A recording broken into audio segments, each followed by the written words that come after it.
Hello my dear students, कैसे हैं आप सभी लोग। I hope you all are doing great. मैं अंकिता, आपकी English educator, and welcome to my channel. और बेटा, आज के इस वीडियो के अंदर हम देखेंगे हमारी अगली राइटिंग स्किल्स जो कि होने वाली है डिबेट एंड स्पीच। ये दोनों ही राइटिंग स्किल्स हम आज के वीडियो में कवर कर लेंगे। बहुत ही ईजी है, सिंपल है, अच्छे से ध्यान से सुनेंगे तो बहुत ही अच्छे से क्लियर हो जाएंगी, राइट।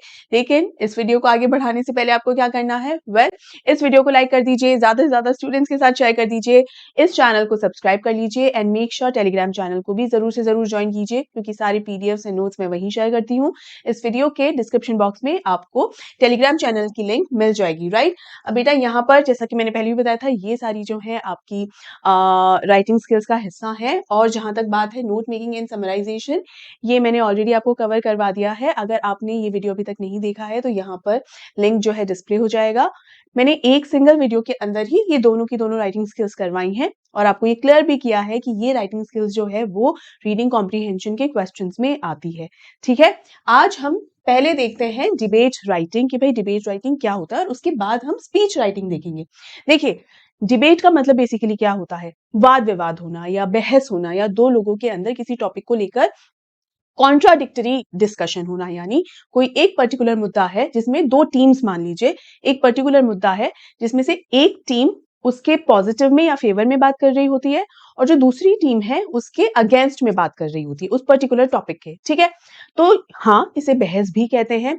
लेकिन डिबेट का जो पर्पस होता है वो ये होता है कि किसी भी बात पर या जो भी मुद्दा, जो भी टॉपिक आपको दिया गया है डिस्कस करने के लिए या डिबेट करने के लिए, उस पर्टिकुलर टॉपिक के पॉजिटिव्स क्या हो सकते हैं, उसके साइड इफेक्ट्स क्या हो सकते हैं, है ना। तो agenda is, the purpose is exchange of ideas, कि हमें उसके पॉजिटिव और नेगेटिव दोनों पहलुओं के बारे में पता चल सके। ऐसी बहुत सारी चीजें हैं जिसके नेगेटिव एस्पेक्ट्स से हम फेमिलियर नहीं है, और ऐसी बहुत सारी चीजें हैं जिसके पॉजिटिव एस्पेक्ट्स से हम लोग फेमिलियर नहीं होते। तो हमें उस टॉपिक के दोनों पहलुओं के बारे में, दोनों एस्पेक्ट्स के बारे में पता चल सके, इसीलिए डिबेट की जाती है।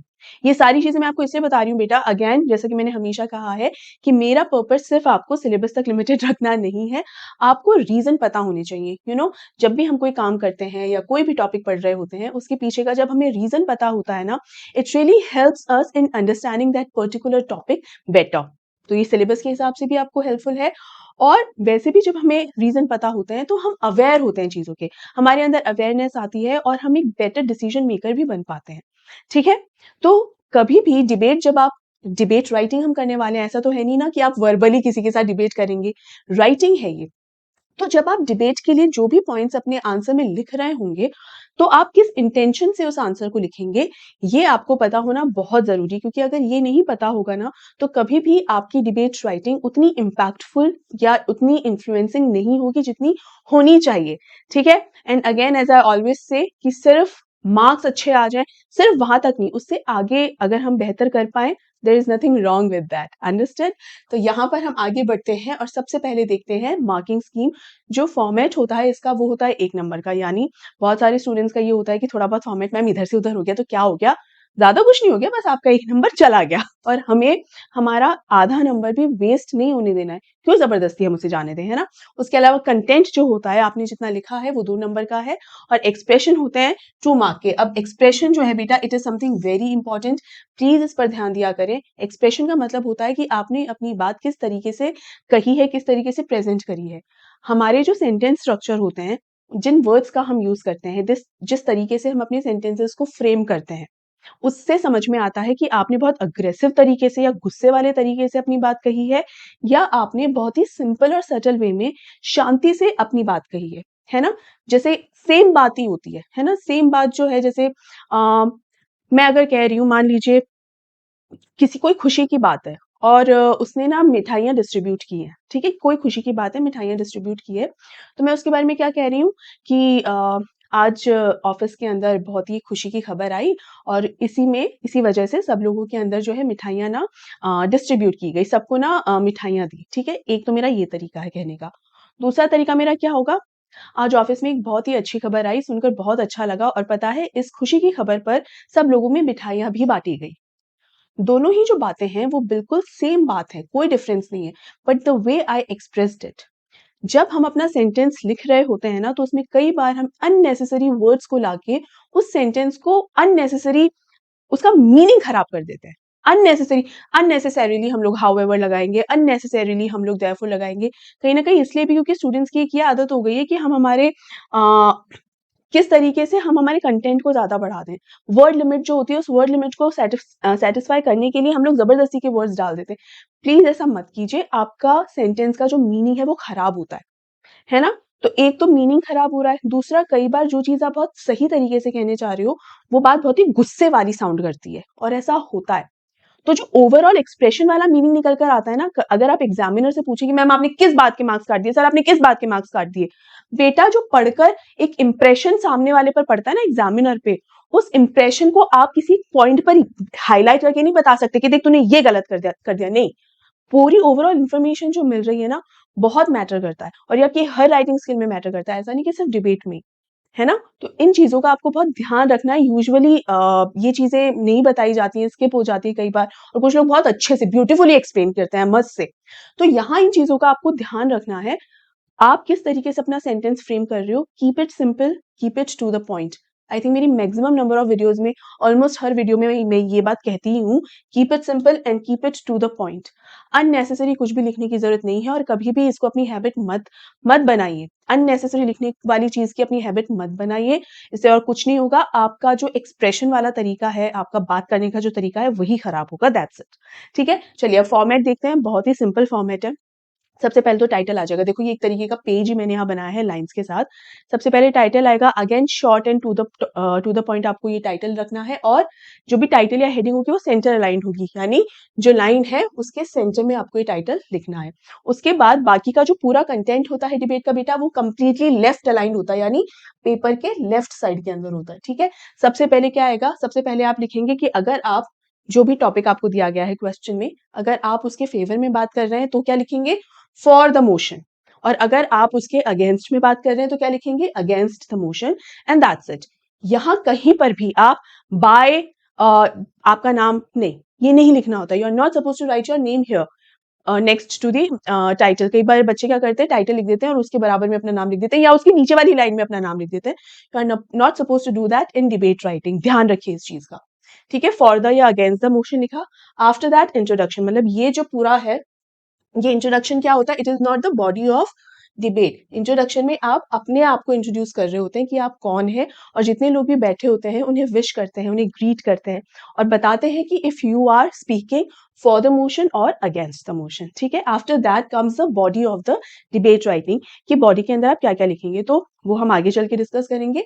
बेसिकली आपको करीब 2 पैराग्राफ्स लिखने होते हैं, 2 से 3 पैराग्राफ, ज्यादा हो सकते हैं, there is nothing wrong, it depends on the word limit, आपको कितना वर्ड काउंट दिया है। ये मैं इसलिए भी बोल रही हूँ वर्ड काउंट वाली बात, क्योंकि अलग अलग बोर्ड्स में हो सकता है कि मेरा ये वीडियो सिर्फ सीबीएसई बोर्ड वाले स्टूडेंट्स ना देखे, स्टेट बोर्ड वाले, एमपी यूपी बोर्ड वाले स्टूडेंट्स भी देखे, तो यहाँ पर वर्ड काउंट अलग अलग बोर्ड में अलग अलग दिया होता है ना। तो जैसे लेटर राइटिंग भी है ना, तो आई थिंक एमपी बोर्ड या यूपी बोर्ड के अंदर 200 से 250 वर्ड्स की वर्ड लिमिट है ना। तो depend, board to board depend करता है, तो ध्यान रखिएगा।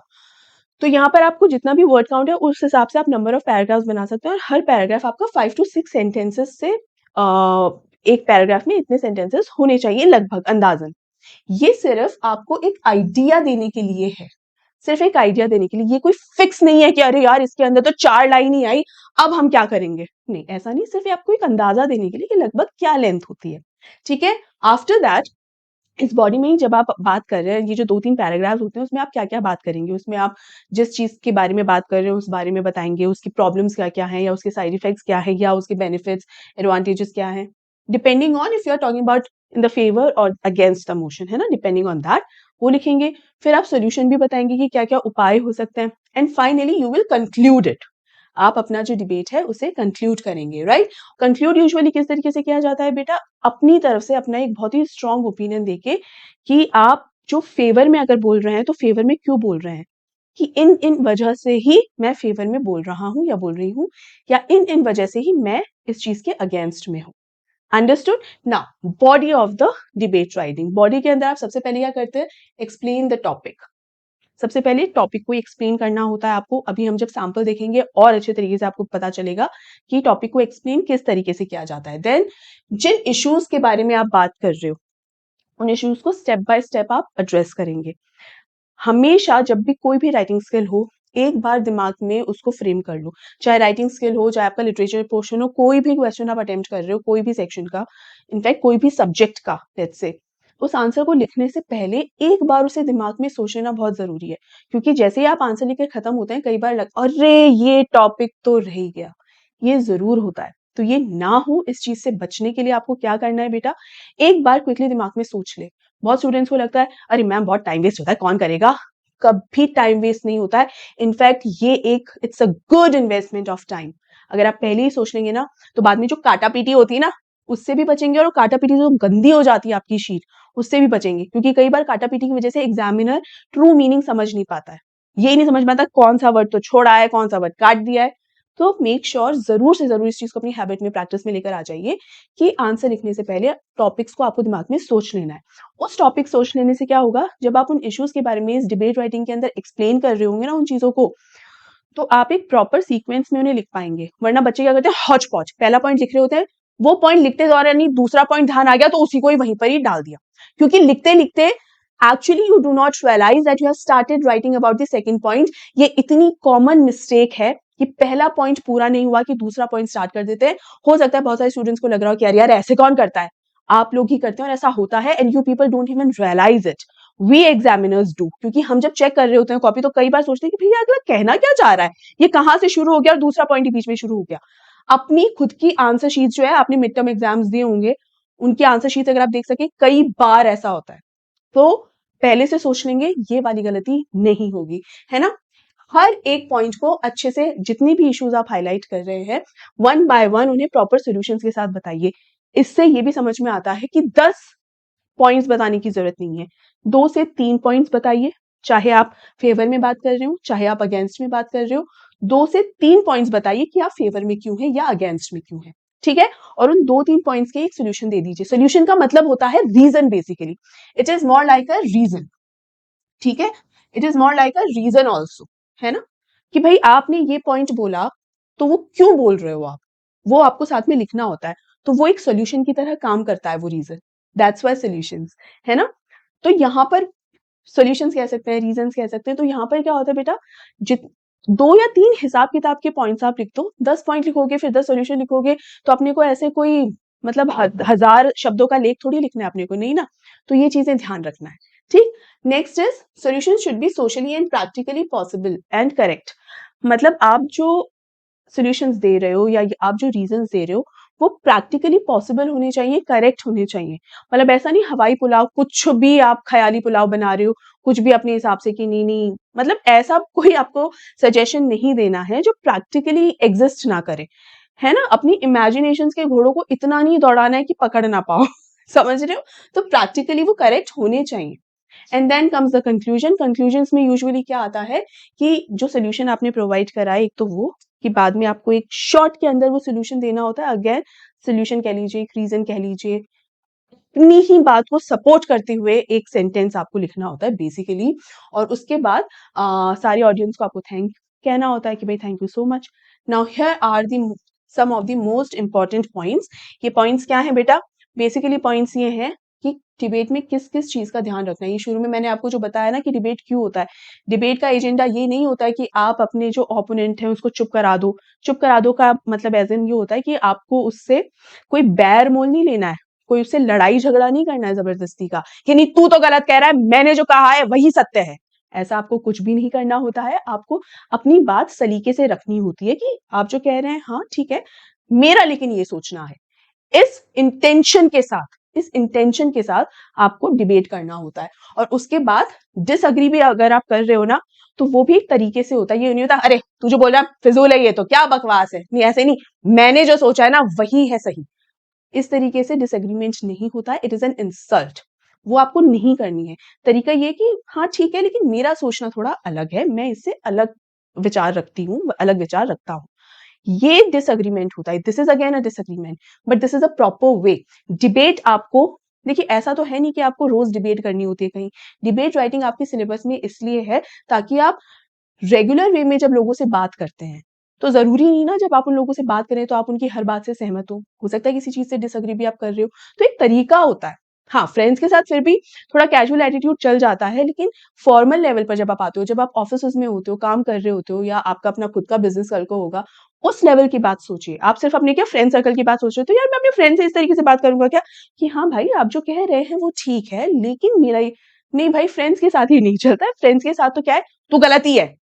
फ्रेंड्स के साथ तो यही एटीट्यूड चलता है, वो मत सोचिए। प्रोफेशनल लेवल पर आप किस तरीके का थॉट प्रोसेस रखते हो, वो आपको यहाँ पे डेवलप करने में बहुत हेल्प होता है। एज़ आई सेड कि जो भी आपके सिलेबस में होता है बेटा, देयर इज़ अ रीज़न कि वो आपके सिलेबस में है। वो सिर्फ़ इसलिए नहीं, अरे यार डिबेट राइटिंग कहाँ काम आएगा यार, इतना तो स्कूल में जो कॉम्पिटिशन हो जाता है उसमें हम ज़्यादा सीख जाते हैं। येस, डिबेट का कॉम्पिटिशन जब स्कूल्स में होता है ज़रूर पार्टिसिपेट कीजिए, बहुत हेल्पफुल होता है। बट जो सिलेबस में है ना, वो ज़रूरी है ताकि आप आगे जब डिस्कशन कर सकें, कभी किसी से डिसएग्री होने की ज़रूरत नौबत आ सके, तो आपको किस तरीके से उसको मतलब किस तरीके से डिसएग्री करना है, वो आपको समझ में आता है इस चीज़ से। ऑलराइट बेटा, then an argument is not about who is right, कौन सही है या कौन गलत है, इस चीज़ पर कभी भी आर्गुमेंट नहीं होता है डिबेट राइटिंग का। इस सिर्फ ये होता है कि आप देखो, जैसे यहाँ आगे जो सैंपल क्वेश्चन आएगा ना, वो एक ऐसा पॉइंट है जिसके पॉजिटिव एस्पेक्ट्स भी हैं, नेगेटिव एस्पेक्ट्स भी हैं और इक्वली एग्जिस्ट करते हैं। तो आप किसे सही मानोगे, किसे गलत मानोगे? The agenda is not who is right or who is wrong. The agenda, the purpose is किसने अपनी बात ज्यादा बेटर, ज्यादा स्ट्रॉन्ग तरीके से प्रेजेंट करी है और किसने अपनी बात को ज्यादा सही तरीके से साबित किया है। That is the better person. ठीक है ना, अगर कंपटीशन चल रहा है तो ये एजेंडा, इस चीज को ध्यान में रखकर आपको अपनी डिबेट रखनी होती है। बेटा अगर आप सोच रहे हैं कि मैं ये सारी चीज आपको क्यों बता रही हूँ, आई एम श्योर बहुत सारे स्टूडेंट्स को लग रहा होगा कि क्योंकि मैं राइटिंग स्किल्स को भी बहुत डिटेल में एक्सप्लेन करना पसंद करती हूँ, बहुत सारे स्टूडेंट्स को लगता है उसकी जरूरत क्या है। बीइंग अ टीचर मैं ये कह सकती हूँ कि इन सब चीज़ों की आपको ज़रूरत है। हो सकता है अभी आपको वो रियलाइज़ ना होता हो या फ़ील ना होता हो, लेकिन जितनी बातें मैं आपको बता रही हूँ, अगर आप सच में उसे ध्यान से सुनेंगे और समझेंगे ना, तो ऐसा नहीं अभी और इसी वक़्त आपको यूँ वो हेल्प करेगी। नो, ऐसे चुटकियों में हेल्प नहीं होती है। वो आपके दिमाग में जब वो चीज़ें सेटल रहती है ना बेटा, eventually they will help you. ठीक है? इसीलिए इन सब चीज़ों का पता होना ज़रूरी है और ये सब चीज़ें पता होती हैं तो व्हाइल राइटिंग योर आंसर, मेरी ये सारी बातें आपके दिमाग में रहेंगी तो वो आपको उस समय हेल्प करेगी कि अरे यार ये तो करना ही नहीं होता इसमें। अरे हाँ यार, ये मैम ने बोला था ये करना होता है। Eventually they will help you. ठीक है? Then strength of an idea is not in its loudness but in its logic and humanity. एक तो ये कि जब हम राइटिंग लिख रहे हैं, ये वाला पॉइंट ना ज़्यादातर करके जब हम डिबेट राइटिंग नहीं, एक्चुअल में जब डिबेट कॉम्पिटिशन्स होते हैं ना, जब आपको माइक पर बोलना होता है, ये पॉइंट ज़्यादातर वहाँ रेलेवेंस रखता है। तो जब भी आप किसी डिबेट में होते हो, तो वहाँ पर ज़ोर से चिल्लाकर अपनी बात को प्रूव करना, कई लोग सोचते हैं कि हम चिल्लाएँगे तो हमारी बात प्रूव हो जाएगी। होता है ना सूडो एग्रेशन, कई बार कई लोगों को आपने देखा होगा कि चिल्ला देंगे, मार देंगे, काट देंगे, इस तरीके का एटीट्यूड रहता है।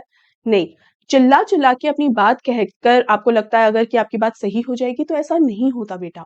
आपकी बात में वज़न होना चाहिए, आपकी बात में, आपके आइडियाज़ में स्ट्रेंथ होनी चाहिए। तो वो बात अपने आप में सही है। अगर आपकी बात सही है, उसे स्ट्रांगली और कॉन्फिडेंटली प्रेज़ेंट कीजिए। चिल्ला-चिल्ला कर उसको प्रेज़ेंट करने से कुछ भी नहीं होगा। ये एक बहुत ज़रूरी आर्ट है जो हम सबके अंदर होना चाहिए। कहते हैं ना कि ज़ोर से बोलोगे तो क्या सही साबित हो जाओगे? नहीं ना? तो ये चीज़ हमेशा ध्यान रखिए। ठीक है? अब यहाँ पर कुछ पॉइंट्स हैं, यहाँ पर ध्यान रखने के लिए मैं साइड में हो जाती हूँ ताकि आपको और अच्छे से वो ध्यान रहे कि स्टार्टिंग इंट्रोडक्शन की स्टार्टिंग किस तरह से करनी होती है। ऑलवेज़ विश देम और सिर्फ गुड मॉर्निंग ही लिखते हैं क्योंकि हम यहाँ मानकर चलते हैं कि स्कूल के कॉम्पिटिशन्स को ही हम एड्रेस कर रहे हैं, तो स्कूल्स सुबह में ही लगती है तो गुड मॉर्निंग, इस वजह से गुड मॉर्निंग से ये फिर आप अगेंस्ट में बोल रहे हो या फेवर में बोल रहे हो वो आप बता दो।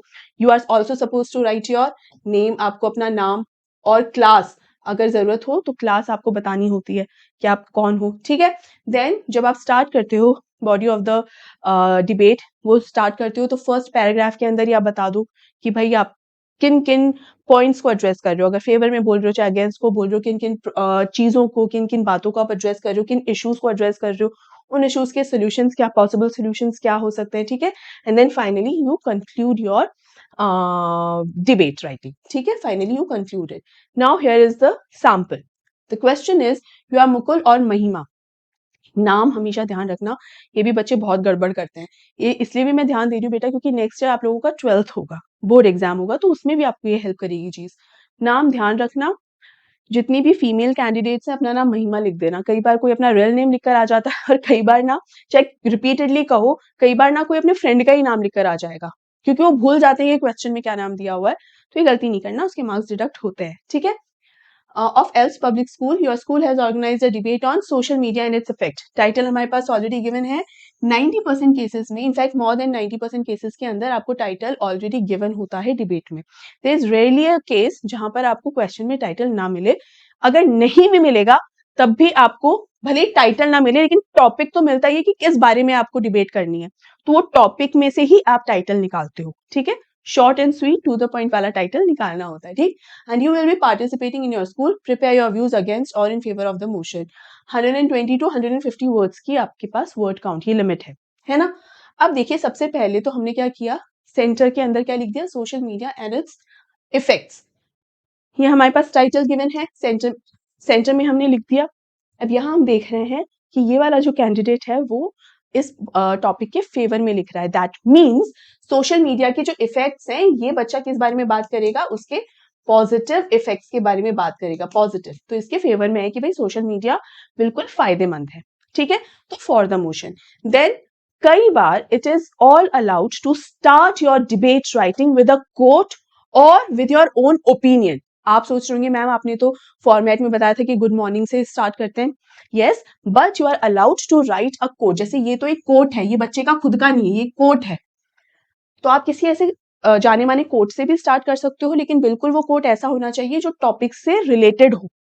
ऐसा नहीं कि सोशल मीडिया की बात हो रही है और आपने लिख दिया कोई खाने पीने की बात की, या फिर कोई ऐसी honesty is the best policy. Now yes, it is a very good quote, लेकिन क्या ये इससे कहीं से रिलेटेड है क्या? नहीं. तो ऐसा कोई कोट जो इससे रिलेटेड हो. ठीक है, अपने कोट अपना आप कोई कोट भी कर सकते हो, फेमस सेइंग आप लिख सकते हो, या आप अपना अपना कोई ओपिनियन भी लिख सकते हो. ये जो ओपिनियन होता है ना, वन सेंटेंस ओपिनियन, ये आपको काय में हेल्प करता है? ये हेल्प करता है अगर आप डिबेट कंपटीशन में हो तब तो ऑडियंस को हेल्प करेगा ये समझने में कि अच्छा भाई ये किस डायरेक्शन में जा रहा है ये व्यक्ति. और रीडर्स को या एग्जामिनर्स को भी इसी में हेल्प करता है कि भाई आपने क्या डायरेक्शन दी है अपने डिबेट को, डिबेट राइटिंग को. ठीक है, ये कोड लिखने के बाद देखिए, ऑनरेबल जजेस. Now these are the different ways of greeting. ठीक है, ऑनरेबल जजेस, teachers and my worthy opponents. Opponents को भी देखो तमीज से पेश आ रहा है. इसके अलावा गुड मॉर्निंग करके आप विश कर ही सकते हो, जो कि मैंने आपको यहाँ बताया था कि good morning everyone present here. These are the different startings. ठीक है, तो ऐसा फिक्स मत कीजिए अपने आप को क्या वो गुड मॉर्निंग करके ही करना है. इन डिफरेंट तरीकों से आप लोग जो है ग्रीट कर सकते हैं, स्टार्ट कर सकते हैं. ठीक है, देन यहाँ पर जो ये फॉर द मोशन में, and after that to join this debate on the topic social media and its effects, I am Mukul और Mahima and I would like to speak in favour of the motion. ये वाला जो paragraph है ना बेटा, वो तो आप ध्यान मतलब अच्छे से याद ही कर लो. बस 90% ये सेम ही रहता है. ठीक है, कि thank you so much for giving me this opportunity and thank you so much for present here. Thank you so much for listening me out. यहाँ पे टीचर्स लिखा है, आप प्रिंसिपल्स भी लिख सकते हैं, आप अपने फ्रेंड्स लिख सकते हैं, माय क्लासमेट्स लिख सकते हैं. ये चीजें तो मतलब 95% ये सेम ही रहती है. डिफरेंस यहाँ आ जाता है, एक तो टॉपिक्स अलग अलग होते हैं, और क्या डिफरेंस आ जाता है कि आप फेवर में बोल रहे हो या अगेंस्ट में बोल रहे हो. दैट्स इट, बाकी ये सेम ही रहता है. तो फर्स्ट पैराग्राफ जो हो गया इंट्रोडक्शन वाला, वो तो आपका सॉर्टेड है. टाइटल आपका सॉर्टेड है, for the against the motion वो आपका सॉर्टेड है. Then comes the body of the paragraph. Now ये वाला अपन रीड नहीं करते, मैं आपको यूं ही बताती हूँ कि सोशल मीडिया के बेनिफिट्स क्या क्या हो सकते हैं. तो सबसे पहले तो आपको यही इसके अंदर मेंशन करना है that why social media is required. मतलब आप बोल रहे हो कि नहीं मैं तो उसके फायदे हैं, होना चाहिए. क्यों होना चाहिए, किस वजह से सोशल मीडिया की जरूरत है. तो यहाँ पर क्या बताया गया है, एक कोई ऐसा टॉपिक सोच लो जिसकी वजह से सोशल मीडिया का एग्जिस्ट करना जरूरी है. And it is what, connection. आपके फ्रेंड्स, चाहे आप लोग कितनी भी फिजिकली, आप चाहे कितनी भी दूर हो, अलग अलग देश में बैठे हुए हो, ठीक है, दुनिया के दो अलग अलग कोनों में हो चाहे, but still because of the social media you can still connected. है ना, आप फिर भी कनेक्टेड रह सकते हो. उसके अलावा न्यूज, जो इसके अंदर सारी यही बात है कि देखिए कोई बैरियर्स नहीं है, कोई बाउंड्रीज नहीं है, कि आप स्टिल कनेक्ट रह सकते हो. फ्रेंड्स के साथ है, फैमिली के साथ है, बच्चे आपसे दूर चले जाते हैं, कितनी याद आती है. सिर्फ फोन पे बात करना सफिशिएंट नहीं होता. यू कैन अभी वीडियो कॉल जो पॉसिबल हो गया है, और भी सोशल मीडिया प्लेटफॉर्म्स जो बहुत सारी इस तरीके की फैसिलिटीज प्रोवाइड करते हैं, कितना ज्यादा वो ईजी हो गया है कनेक्टेड रहना, है ना.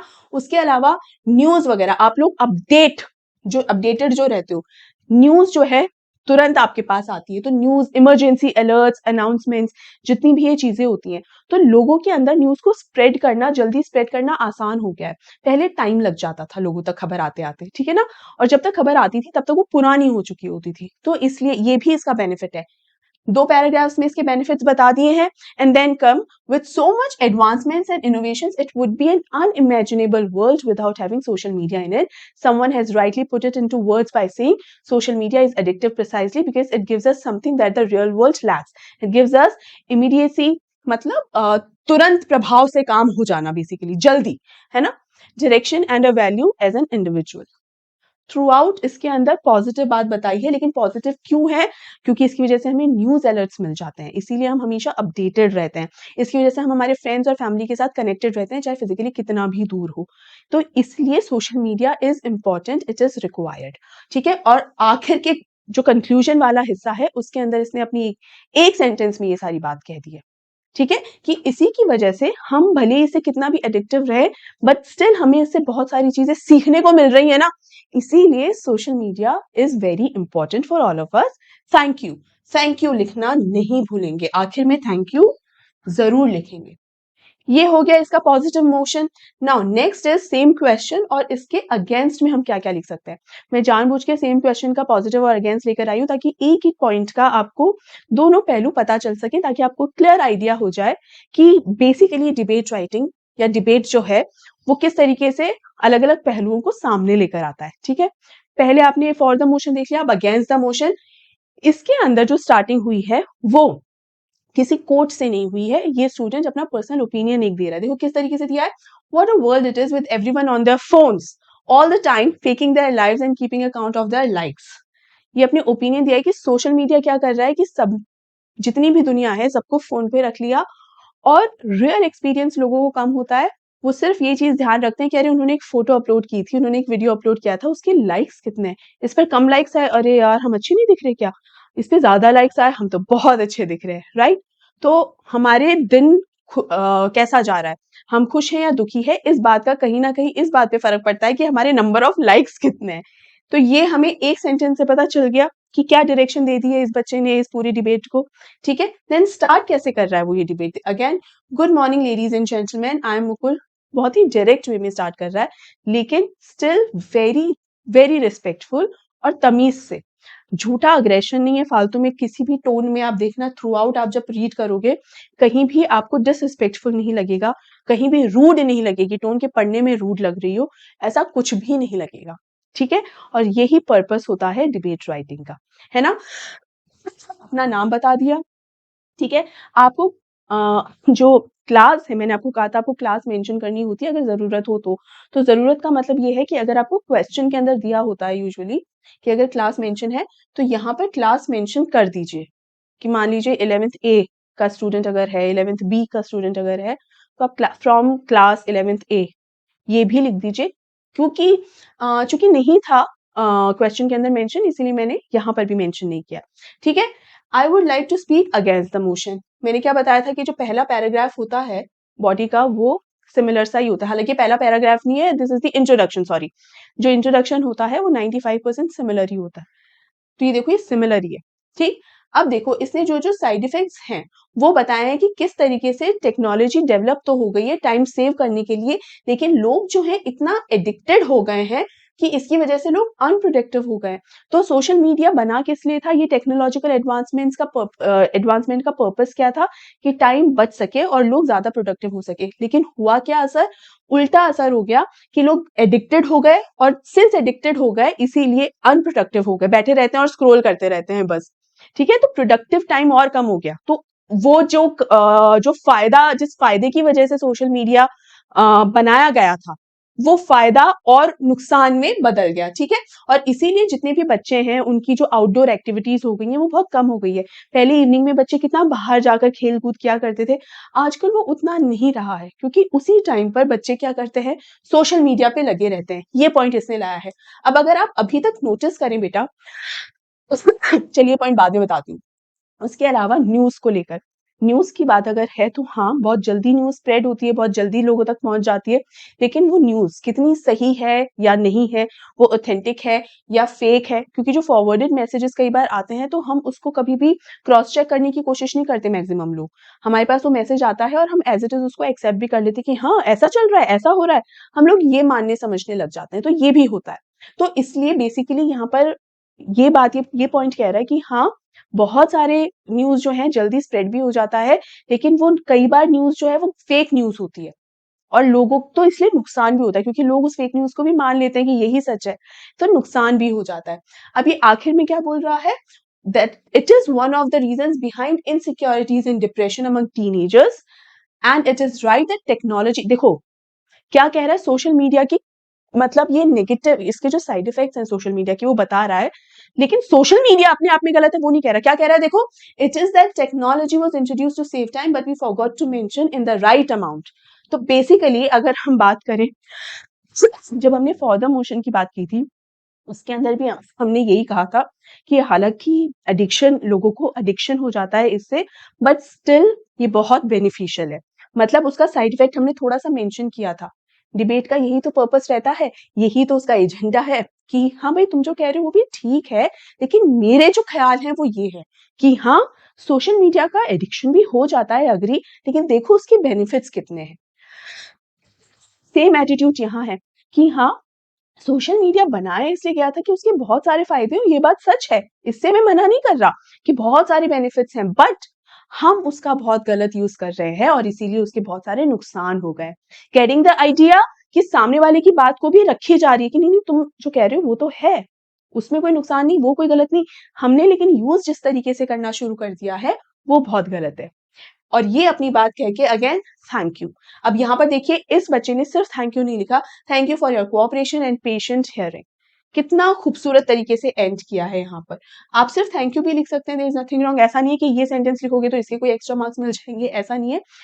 थैंक यू जो थैंकिंग जेस्चर होता है आखिर में वो जरूर रखिए, उसके बिना नहीं करना है। और ये जो कंक्लूडिंग पैराग्राफ होता है, अगेन फिर से मैं बता रही हूँ कंक्लूडिंग पैराग्राफ में क्या होता है बेसिकली, इसके अंदर आपको सामने वाले की बात भी रखनी है कि हाँ, इसका ये बेनिफिट तो जरूर है, लेकिन हमने इस बेनिफिट का फायदा उठाने की बजाय, इस बेनिफिट का एडवांटेज उठाने की बजाय कितना नुकसान कर लिया है अपना, कि हम उसके अंदर इतना टाइम स्पेंड करने लगे हैं कि प्रोक्रेस्टिनेशन होने लगा है, टाइम वेस्ट होने लगा है और हम अनप्रोडक्टिव होने लगे हैं।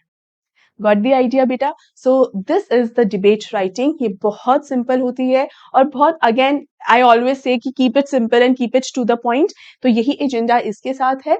आपको बस अपनी बात जो है टू द पॉइंट रखनी है, अग्रेसिव होकर नहीं, बल्कि कॉन्फिडेंट होकर अपने दिमाग में उन पॉइंट्स को रखना है। और जब आपके दिमाग में कोई पॉइंट कॉन्फिडेंटली आता है ना, पेपर पर भी वो कॉन्फिडेंस के साथ ही निकलता है। Trust me on that, right? तो बेटा यहाँ हमारा डिबेट राइटिंग हो गया है। अब जो हम अगले टॉपिक की तरफ बढ़ेंगे वो है हमारा स्पीच राइटिंग। स्पीच राइटिंग देख लेते हैं कि क्या होता है। बेसिकली स्पीच राइटिंग में और डिबेट के अंदर जो डिफरेंस होता है वो क्या होता है, डिबेट होता है आप अपने पर्सनल ओपिनियंस को सबको बता रहे होते हो, दैट्स इट।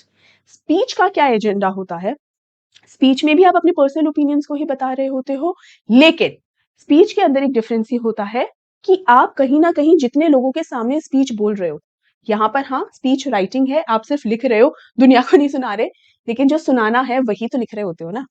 तो जो स्पीच होती है, जितने लोग आपको सुन रहे हैं उन सभी लोगों को कहीं ना कहीं इन्फ्लुएंस करना।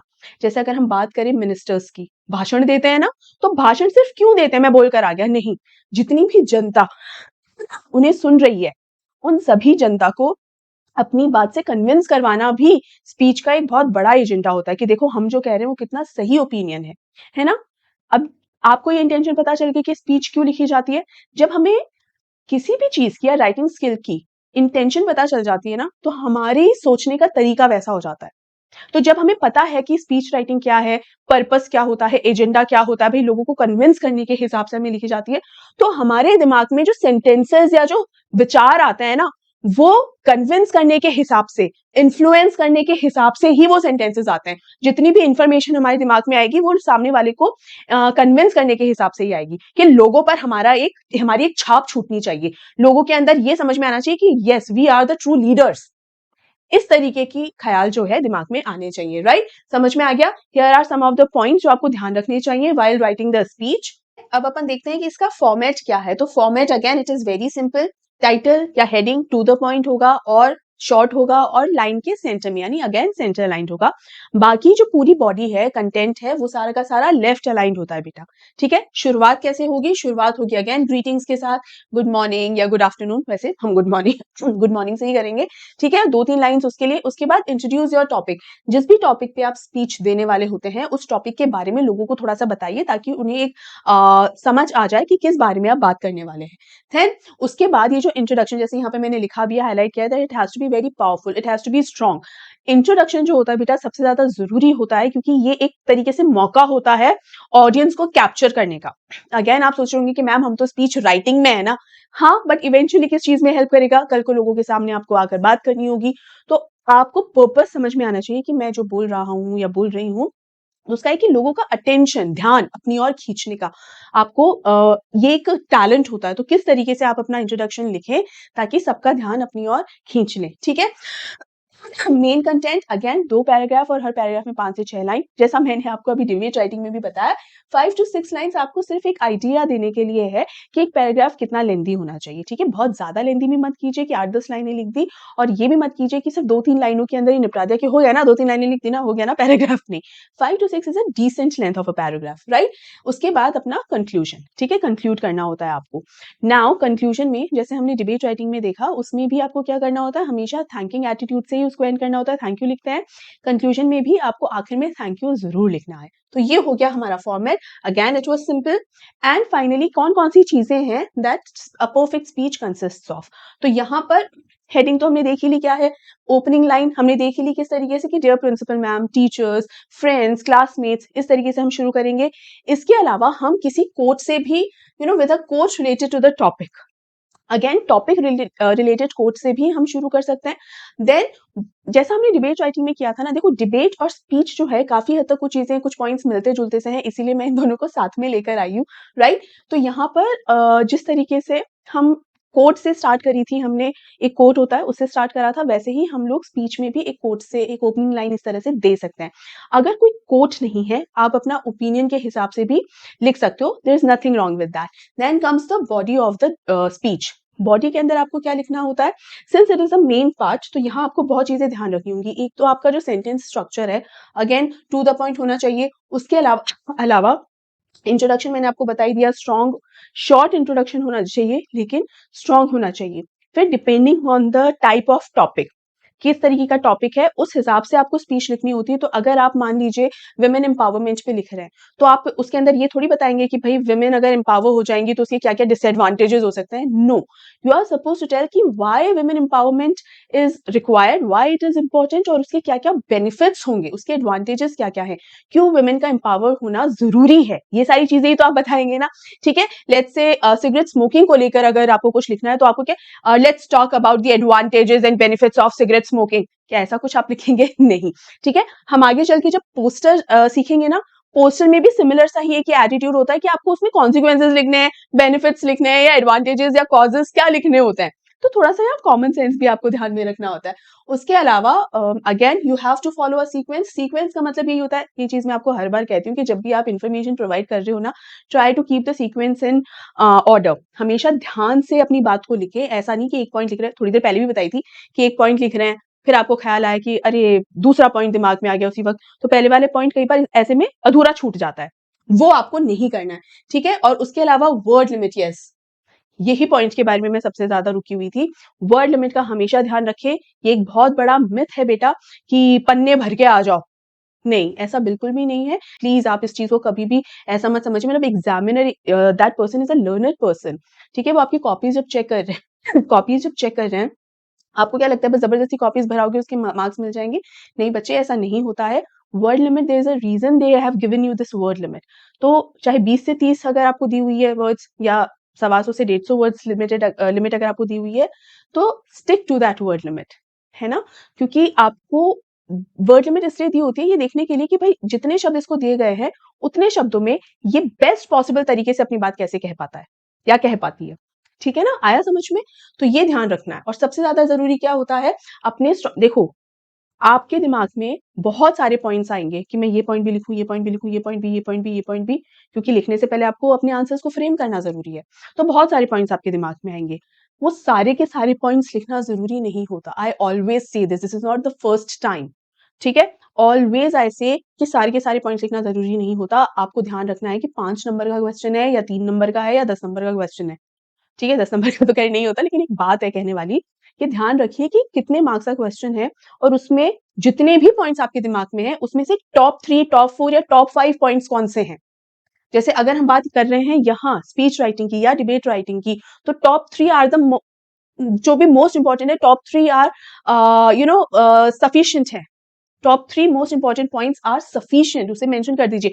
10 के 10 लिखने की जरूरत नहीं है ना। And then comes the solution या फिर कंक्लूडिंग पार्ट, इसको हम कह सकते हैं। वो भी मैं आपको बता ही चुकी हूँ कि किस तरह से जितना भी आपने लिखा है उसको एक शॉर्ट एंड स्वीट सेंटेंस के अंदर कि क्यों जरूरी है इस तरह से करके, या क्यों नुकसानदायक है ऐसी बात लिख के आपको एक थैंकिंग नोट के ऊपर उसे एंड कर देना होता है, राइट। अब हियर कम्स द क्वेश्चन, जो हमारा सैंपल क्वेश्चन है, और ये as Mukul or Mahima of Els Public School write a speech to be delivered in school assembly highlighting the importance of cleanliness, suggesting that the state of cleanliness reflects the character of its citizens. 150 to 180 words, ये word limit दी गई है, ठीक है। अब यहाँ पर सारा काम ना मुकुल और महिमा को ही दे रखा है। अब देखो यहाँ मैं आपको एक चीज बताऊं, highlighting the importance of cleanliness, इसका मतलब आपके पास टाइटल आ गया है, किस बारे में आपको बताना है। यहाँ पर उन्होंने कोई हेडिंग नहीं दी हुई है, यहाँ क्या दिया हुआ है, टॉपिक दिया हुआ है। तो टॉपिक में से हेडिंग निकाल लो ना, इंपॉर्टेंस ऑफ क्लीनलीनेस, और हो गया बेटा। यहाँ पर ये डॉट जो लिखा हुआ है ये नहीं आएगा, कोई डॉट वॉट आपको नहीं लगाना होता है, ठीक है। गलती से रह गया होगा, title should be this much only, बस इतना ही, ये ही टाइटल होगा। You are not suppose to write any dot, वो गलती से लग गया होगा पेन वेन से, वो आपको नहीं करना है, ठीक। यहाँ स्पीच राइटिंग में जिस तरीके से आपको क्वेश्चन दिया गया है, टॉपिक दिया गया है, आपको प्रॉपर हेडिंग नहीं दी गई है। हो सकता है डिबेट राइटिंग में भी आपके साथ ऐसा ही हो कि आपको प्रॉपर हेडिंग ना देकर और सिर्फ आपको क्या दिया गया है, एक टॉपिक दिया गया है, तो वो टॉपिक से ही आप हेडिंग निकाल सकते हैं, जैसे हमने यहाँ निकाली, राइट। अब यहाँ पर क्लीनलीनेस को लेकर है, तो इसने शुरू कैसे करा है, देखो, in the words of the great John Wesley, John Wesley ने कोई कोट दिया होगा, और क्या कोट है, cleanliness is next to godliness. Quote से हम स्टार्ट कर सकते हैं, कोट से ही स्टार्ट करना है कोई जरूरी नहीं है, it completely depends on you. अगर कोई कोट याद है, आता है और रिलेटेबल है, जो टॉपिक है, जो भी आपका जिस पर आप लिख रहे हो अपनी स्पीच, उससे कनेक्ट करता हुआ, रिलेट करता हुआ अगर आपको कोई कोट ध्यान है, बिल्कुल लिख दीजिए। अगर नहीं ध्यान है तो कोई जबरदस्ती करने की जरूरत नहीं है खुद के साथ, आप सीधा विश करके, ग्रीट करके स्टार्ट कर सकते हैं अपनी स्पीच, ठीक है। देन यहाँ पर वो ग्रीट किया, सिमिलर सा ये कुछ अलग बात नहीं यहाँ लिखी हुई है, अपना नाम बता दिया है, ठीक है। यहाँ पर क्लास मेंशन नहीं है, तो हमने यहाँ पर भी क्लास मेंशन नहीं की है, ठीक है। और बात किसकी होगी आज, इंपॉर्टेंस ऑफ क्लीनलीनेस की होगी। नाउ सिंस यहाँ पर इंपॉर्टेंस ऑफ क्लीनलीनेस है, तो क्लीनलीनेस की सारी कहाँ कहाँ कैसे कैसे जरूरी है, हम वही सब बताएंगे ना। तो कैसे क्या बताएंगे हम यहाँ पर, देखो कि उसके फायदे क्या क्या हो सकते हैं। देखो, जब तक कोई चीज फायदेमंद नहीं होगी वो जरूरी नहीं होगी। तो क्लीनलीनेस इंपॉर्टेंट इसलिए है क्योंकि बहुत ज्यादा बेनिफिट्स होंगे उसके। क्लीनलीनेस होना, खुद को साफ सुथरा रखना, हाइजीनिक रखने से क्या होता है, बीमारियां नहीं फैलती। गंदगी नहीं फैलेगी तो बीमारियां भी नहीं फैलेगी, तो इसीलिए हाइजीनिक कंडीशंस होना जरूरी है, ठीक है। ये हमारी फिजिकल वेलबींग एंड हमारी हेल्थ अच्छी रखने के लिए, एनवायरमेंट की हेल्थ, नेचर की हेल्थ अच्छी रखने के लिए भी बहुत जरूरी है। क्योंकि अगर हमारा नेचर हेल्दी नहीं होगा, एनवायरमेंट हेल्दी नहीं होगा, तो इवेंचुअली हम ही हेल्दी नहीं रहेंगे, है ना, हम ही हेल्दी हो जाएंगे, ठीक है। और जितना भी अगर खराब होता, एनवायरमेंट क्लीन नहीं होगा, तो मॉस्किटोज ही मॉस्किटोज पनपेंगे, अगेन जो हमारे लिए या हमारे एनवायरमेंट के लिए, एटमॉस्फेयर के लिए, जो कि बिल्कुल हेल्दी नहीं है।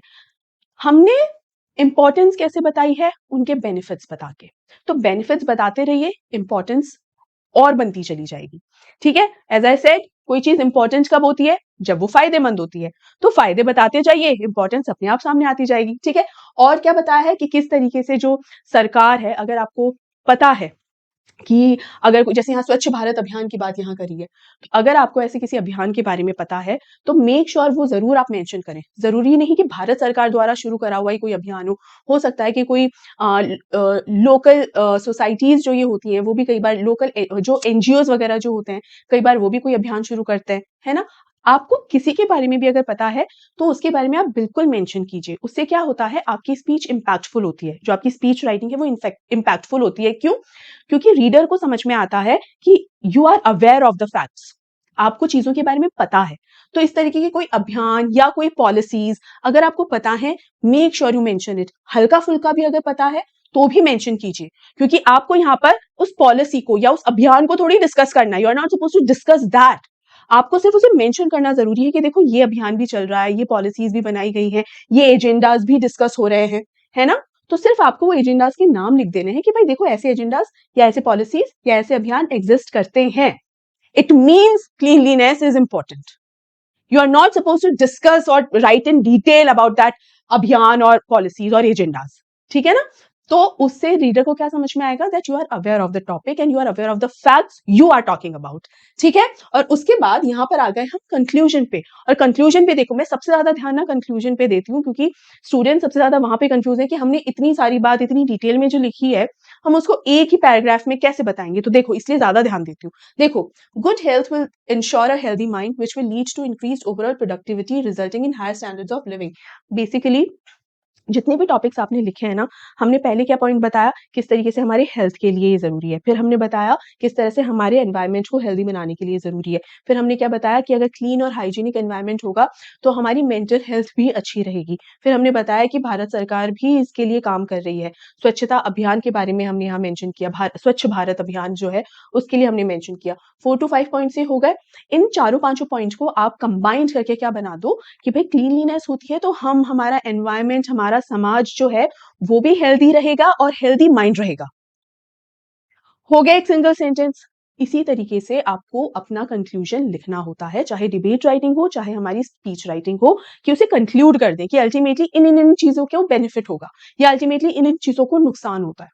यही आपको लिखना होता है। एंड फाइनली देखिए, hence it is defined to be emblem of purity and mind. Thank you, इस थैंकिंग नोट से एंड कर दीजिए।